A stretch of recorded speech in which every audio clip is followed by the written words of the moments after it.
오늘은 예수님께서 죽음을 이기시고 다시 사신 날을 기념하는 부활 주일입니다.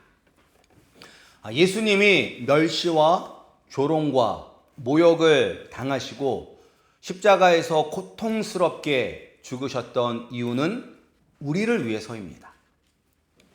예수님은 죄가 없으신 참 인간이시면서 동시에 참 하나님이셨습니다.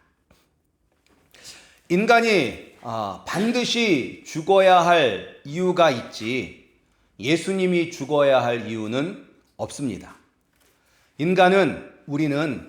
우리를 창조하시고 다스리시는 왕이신 하나님께 반역하는 죄를 지었기 때문에 반드시 죽어야 합니다.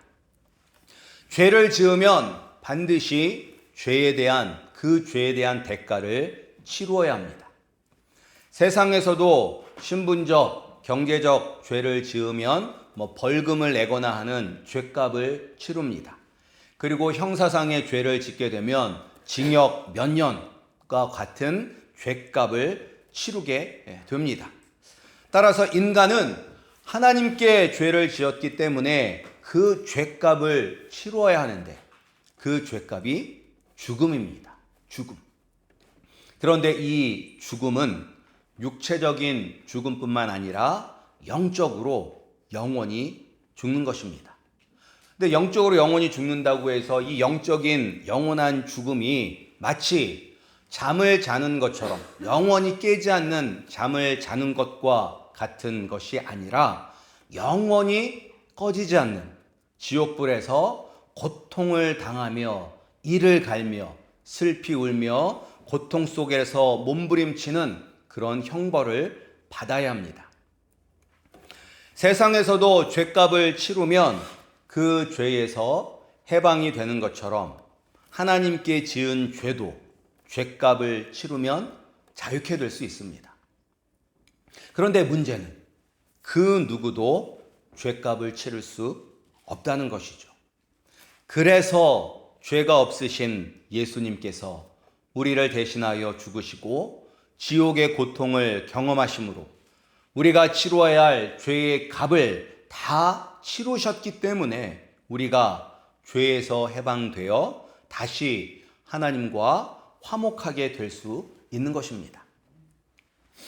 그런데 예수님께서 우리의 죄값을 대신 치루시기 위해서 죽으시고 만약에 다시 살아나지 않으셨다면 예수님 역시 죽음에 패배한 것이 되기 때문에 우리를 자유케 하실 수 없습니다. 그러나 예수님은 무덤에 계신 지 3일 만에 다시 살아나심으로 예수님이 하나님이심과 우리의 죄를 다 해결하여 주시는 유일한 구원자이심을 스스로 증명하였습니다. 그런데 이 예수님의 부활을 예수님의 제자들조차 믿지 못했죠. 부활하신 후에 막달라 마리아에게 먼저 보이셔서 이 예수님을 만난 마리아가 너무 기뻐서 제자들에게 달려가 예수님의 부활을 이야기했지만 제자들은 믿지 않았습니다. 그리고 또 예수님께서 엠마오로 가는 두 제자들에게 나타나셔서 예수님의 죽으심과 부활을 구약 성경의 말씀들을 통해서 제자들에게 풀어주셨잖아요. 그래서 그 제자들이 가다가 우리 여기 머물면서 더 우리에게 말씀을 좀 해달라라고 해서 말을 하는 가운데 그들이 예수님을 깨닫게 되는 순간 예수님이 이제 사라지시죠. 그래서 이 사람들이 엠마오로 가다가 예수님을 만나서 너무 기뻐서 길을 돌이켜 다시 예루살렘으로 가서 제자들에게 이야기를 했지만 제자들은 믿지 않았습니다. 그리고 예수님의 부활을 믿지 않는 끝판왕이 오늘 본문에 나온 도마입니다. 도마. 막달라 마리아에게 나타나시고 엠마오로 가던 두 명의 제자에게 나타나셨던 예수님께서 이제는 제자들이 이렇게 모여 있을 때에 나타나셔서 자신의 못자국 난 손과 창에 찔렸던 옆구리를 보여주심으로 자신이 죽음을 이기고 부활하셨음을 분명히 보여주셨습니다. 그런데 그 자리에 누가 없었어요? 그 자리에 도마가 없었어요. 다른 제자들이 이제 예수님을 만났으니까 도마가 왔었을 때, 야, 도마야, 우리가 부활하신 예수님을 만났다. 예수님이 다시 살아나셨다. 라고 이야기할 때 도마가 뭐라고 이야기했죠? 내가 그의 손에 못자국을 보며 내 손가락을 그 못자국에 넣으며 내 손을 그 옆구리에 넣어보지 않고는 믿지 아니하겠노라 라고 이야기합니다. 그리고 8일이 지납니다. 8일이 지난 후에 다시 예수님께서 제자들에게 나타나십니다. 근데 이번엔 누구도 있었죠? 그 자리에 도마도 있었어요. 근데 예수님께서 도마에게 내 손가락을 이리 내밀어 내 손을 보고 내 손을 내밀어 내 옆구리에 넣어 보라 라고 말씀하셨습니다. 이때 도마는 자신의 믿음 없음을 얼마나 부끄럽고 창피하게 여겼을까요? 아니, 주변에는 제자들 다 만났다고 하면 웬만하면 믿을 텐데, 이 도마가 극단적인 T인가 봐요. T. MBTI 테스트에서 뭐 그런 게 있잖아요. 아주 눈으로 보지 않고선 절대 믿지 않는 사람. 도마가 이제 극단적인 그런 사람인 것 같아요. 그런데 이런 도마의 반응이 이상한 것일까요? 저는 이것을 보면서 도마의 반응이 이상하지 않다라고 보았습니다.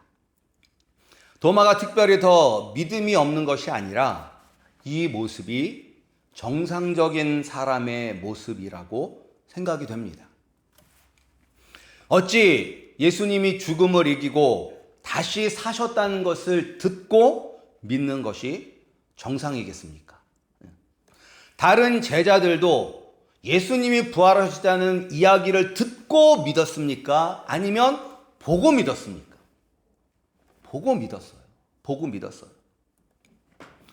막달라 마리아도 예수님을 정원지기로 알고 예수님이 어디 계신지 알려달라고 막 눈물을 흘리셨을 때 예수님께서 마리아야 라고 부르셨을 때 그때 고개를 돌려 예수님을 보고 예수님의 부활을 깨달았습니다.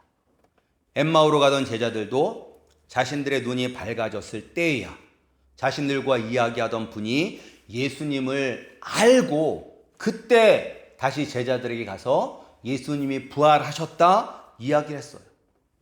다른 제자들도 마찬가지죠. 예수님께서 친히 그들 앞에 나타났을 때 예수님의 부활을 믿었습니다. 따라서 도마가 자신의 눈으로 예수님을 보지 못했기 때문에 믿지 못하는 것은 당연한 것입니다.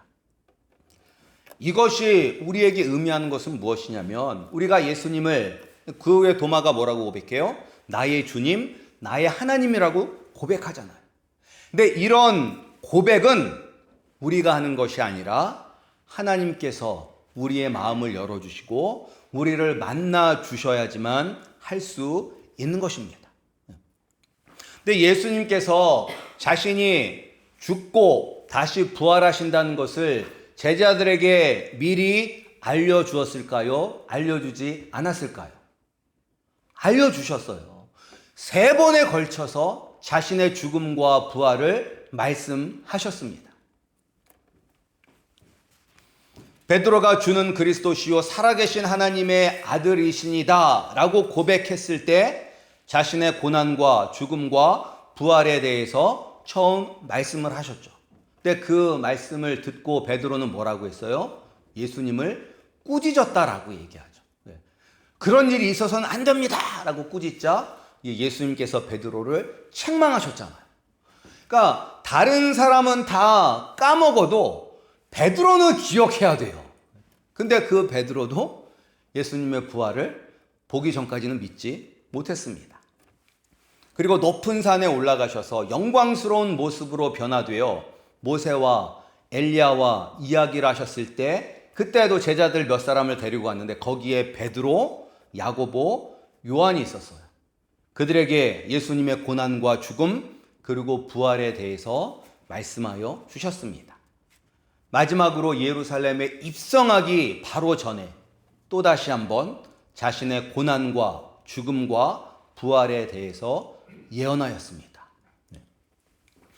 무려 3번씩이나 예언하셨음에도 불구하고 누구도 깨닫지 못했습니다. 예수님께서 죽으셨을 때 누구도 예수님께서 3번에 걸쳐서 이야기한 자신의 죽음과 부활을 기억하고 예수님의 다시 살아나심을 기대했던 제자들은 없었습니다. 이것이 구원은 전적인 하나님의 은혜라는 것을 우리에게 보여주고 있습니다. 구원은 우리에게 달려있는 것이 아닙니다. 예수님께서 우리에게 오셔서 우리를 만나 주셔야지만 예수님이 나의 주님, 나의 하나님이십니다 라고 우리가 고백할 수 있는 것입니다. 아무리 예수님의 부활이 역사적인 사실이라고 논리적으로 증명을 해도 하나님께서 우리의 마음의 문을 열어주시지 않으면 예수님께서 나를 위하여 죽으시고 부활하셨다는 것을 믿을 수 없습니다. 우리가 예수님의 부활하심을 믿고 예수님을 나의 주님, 나의 하나님으로 고백했다면 우리는 하나님의 놀라운 은혜를 받은 사람입니다. 창세 전부터 구원하기로 택하신 사람들입니다. 이런 놀라운 은혜를 받았으니 이제는 눈으로 보고 나서 믿고 살아가는 사람이 아니라 믿음으로 사는 참 믿음을 가진 우리 성도님들이 되시기를 소원합니다. 우리가 예수님을 영접할 때는 예수님께서 우리를 만나 주셔야지만 예수님을 나의 주님, 나의 구세주, 나의 왕으로 고백할 수 있지만 우리가 예수님을 만났다면 이제는 눈으로 보아야지만 믿는 것이 아니라 말씀을 믿고 말씀을 의지하며 살아가는 그런 성숙한 성도님들이 되시기를 소원합니다. 이 요한복음 13장부터 이 17장까지 무려 5장에 걸쳐서 예수님께서 제자들에게 말씀을 하시거든요. 근데 그게 언제 하신 말씀이냐면 목요일 밤, 유월절 만찬을 하시면서 제자들에게 하신 말씀이 무려 5장에 걸쳐서 기록이 되어 있어요. 요한복음에. 그러니까 예수님은 아시잖아요. 이제 이 밤에 내가 겟세마네 동산에 기도하러 갔다가 잡혀서 고난을 당하고 내일 금요일 날 십자가에 못 박혀 죽는 거를 아시잖아요. 그러니까 이 제자들을 위해서 예수님께서 계속 말씀을 하시는 거예요. 나는 비록 떠나도 성령님을 너희에게 보내주실 것이다. 그리고 너희들이 내 안에 거하고 내가 너희 안에 거하면 너희들이 나와 함께 있을 것이다 하면서 계속 말씀을 해주세요. 그런데 제자들이 그 말씀을 깨닫습니까? 못 깨닫습니까? 못 깨달아요. 그런데 이 제자들이 언제 깨닫게 되죠? 예수님을 만나고 성령님이 임했을 때, 그때 말씀을 깨닫게 되고 말씀을 위하여 살아가게 합니다. 우리가 예수 그리스도를 주로 고백하였으면 그 예수님께서 우리와 함께 하십니다. 또한 성령님께서 우리와 함께 하십니다. 그리고 우리가 주님의 말씀을 믿고 살아갈 수 있는 은혜를 우리에게 부어 주실 것입니다. 우리 성도님들도 부활하신 예수님을 만났으니 이제는 주님의 말씀을 의지하며 살아가시기를 소원합니다. 내 뜻대로 눈으로 봐야지만 믿는 것이 아니라 이 말씀이 곧 하나님께서 나에게 하시는 살아있는 하나님의 말씀이심을 믿고 이 말씀을 의지하며 말씀과 동행하며 사시는 우리 성도님들이 되시기를 소원합니다. 그렇게 살면 우리도 성경에 나온 위대한 인물이 될 수 있습니다. 성경에 나온 위대한 인물들이 우리랑 뭐가 달라요? 모든 면에서 우리와 똑같은 사람입니다. 근데 그 사람들은 어떻게 그런 큰 일을 했을까요? 성령님이 함께 하셨기 때문이죠. 그 동일하신 성령님이 우리와 함께 하십니다.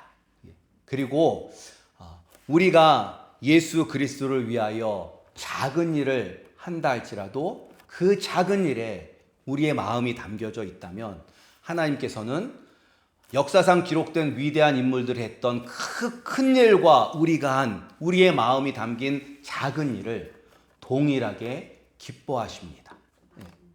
그래서 우리가 하나님, 내가 뭐 할 줄 아는 게 없어요.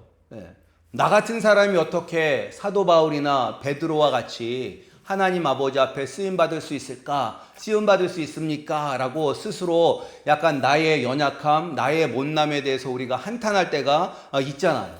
그런데 우리가 한탄할 필요가 없는 거예요. 왜냐면 하나님은 무엇을 보십니까?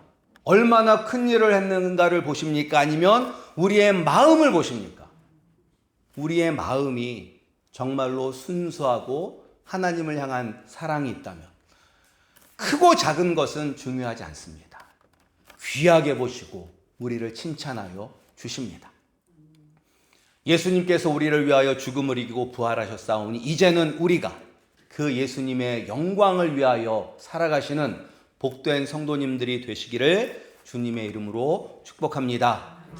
우리 기도하겠습니다.